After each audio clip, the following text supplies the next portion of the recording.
வணக்கம் நண்பர்களே. டிஎன்பிஎஸ்சி தேர்வுகளில் மீண்டும் மீண்டும் கேட்கப்படும் மிக முக்கியமான 10ஆம் வகுப்பு வரலாற்றுப் பாடமான தமிழ்நாட்டின் சீர்திருத்தவாதிகள் பற்றி இன்று முழுமையாக பார்க்கப் போகிறோம். இந்த பாடம் வெறும் வரலாறு அல்ல. சமூக நீதி, பெண்கள் கல்வி, சாதி ஒழிப்பு, தமிழ் மொழி வளர்ச்சி மற்றும் மனிதநேய சிந்தனைகளுக்காக போராடிய மாபெரும் தலைவர்களின் வாழ்க்கைப் பயணமாகும். இந்த ஒரு பாடத்திலிருந்து டிஎன்பிஎஸ்சி குரூப் தேர்வுகளில் தொடர்ந்து வினாக்கள் கேட்கப்படுகின்றன.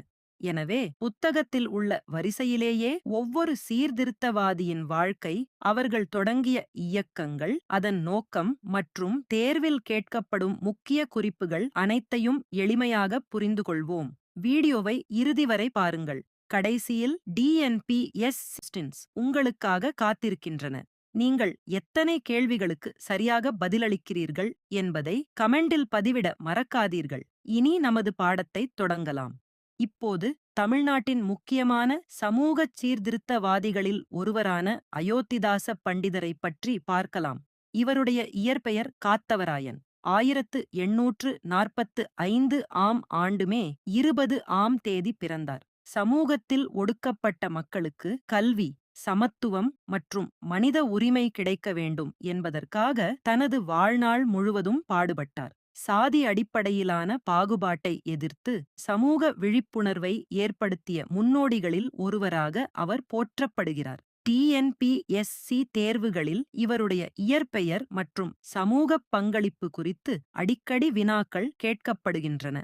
அயோத்திதாச பண்டிதரின் சமூக பங்களிப்பு மிகவும் முக்கியமானது. கல்வியே மனித விடுதலைக்கான முதல் படி என்று அவர் வலியுறுத்தினார். ஒடுக்கப்பட்ட மக்களுக்கு கல்வி கிடைக்க வேண்டும், சமூகத்தில் அனைவரும் சமமாக நடத்தப்பட வேண்டும் என்பதற்காக தொடர்ந்து செயல்பட்டார். சாதி அடிப்படையிலான பாகுபாட்டை எதிர்த்து சமத்துவம், மனித உரிமை மற்றும் சமூக நீதிக்காக தனது வாழ்நாள் முழுவதும் பாடுபட்டார். தமிழக சமூக சீர்திருத்த வரலாற்றில் முன்னோடியாக அவர் போற்றப்படுகிறார். அயோத்திதாச பண்டிதர் ஒரு சமூக சீர்திருத்தவாதி மட்டுமல்ல, சிறந்த எழுத்தாளரும் சிந்தனையாளரும் ஆவார். 1898 ஆம் ஆண்டு தென்னிந்திய சாக்கிய பௌத்த சங்கத்தை நிறுவினார். ஒடுக்கப்பட்ட மக்களிடையே பௌத்த சிந்தனைகளையும் சமூக சமத்துவத்தையும் பரப்புவதற்காக இந்த அமைப்பை உருவாக்கினார்.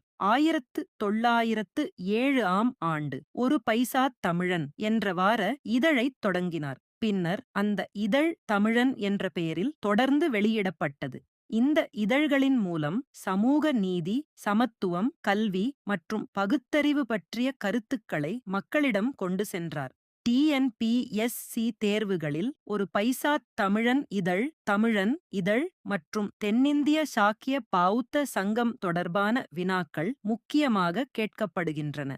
அயோத்திதாச பண்டிதரின் சிந்தனைகளின் அடிப்படை நோக்கம் சமூக சமத்துவத்தை நிலைநிறுத்துவதாகவும், கல்வியே சமூக முன்னேற்றத்தின் அடித்தளம் என்று அவர் வலியுறுத்தினார். ஒடுக்கப்பட்ட மக்களுக்கு கல்வி கிடைக்க வேண்டும் என்பதற்காக தொடர்ந்து பாடுபட்டார். சாதி அடிப்படையிலான பாகுபாட்டை எதிர்த்தார். சமூக நீதி, மனிதநேயம் மற்றும் சமத்துவம் ஆகிய கொள்கைகளை மக்களிடையே பரப்பினார்.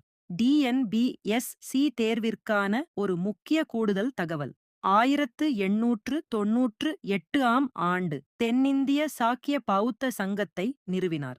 1907 ஆம் ஆண்டு ஒரு பைசா தமிழன் என்ற வார இதழைத் தொடங்கினார். பின்னர் அந்த இதழ் தமிழன் என்ற பெயரில் தொடர்ந்து வெளியிடப்பட்டது.